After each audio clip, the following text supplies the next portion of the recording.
Everyone and welcome back to my channel. কিছুদিন আগেই আমি ভিক্টোরিয়া ঘুরতে গিয়েছিলাম।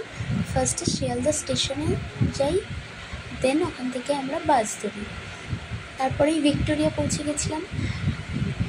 ভিক্টোরিয়া গিয়ে ফার্স্টে টিকিট কেটে নেবে। দু রকমের টিকিট পাওয়া যায়, একটা 30 টাকা, একটা 50 টাকা।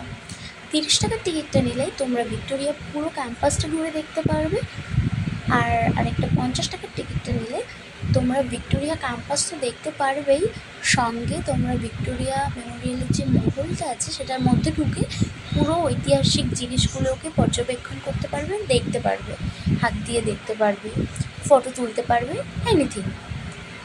তারপরেই আমরা ভিক্টোরিয়া মেমোরিয়ালের মধ্যে ঢুকে যাই ক্যাম্পাসের মধ্যে। তো ক্যাম্পাস ঘুরে তো প্রচুর ভালো লেগেছে। ফুল ক্যাম্পাসটা আমরা দেখেছি, এনজয় করেছি। তো ভিক্টোরিয়া এমনই একটা জায়গা না, খুবই মনোরম অ্যান্ড সুন্দর জায়গা। তোমাদের যদি তোমরা যদি চাও যেতে, যদি এমন হয়ে থাকে যে তোমরা কোনোদিন যাওনি, আমি জানি অনেকেই তোমরা গেছো, অনেকেই বলতে গেলে সবাই ভিক্টোরিয়া গেছো। ভিক্টোরিয়া যাই না এমন কোনো মানুষ নেই, তাও অনেকেই হয় না সময়ের অভাবে কি এনিথিং যাওয়া হয়ে ওঠেনি।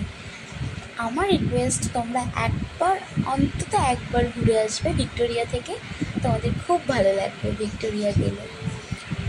আর তো ওখান থেকে তোমরা অনেক হিস্টোরিক্যাল বিষয় জানতে পারবে ওখানে আর তোমরা ভিক্টোরিয়ার ওপরে উঠে দেখতে পারবে। এই যে সিঁড়ি দিয়ে আমি উঠলাম না, এটা ভিক্টোরিয়া মেমোরিয়ালের ওপরে, এটা দিয়ে তোমরা গিয়ে পুরো জিনিসটাকে দেখতে পারবে।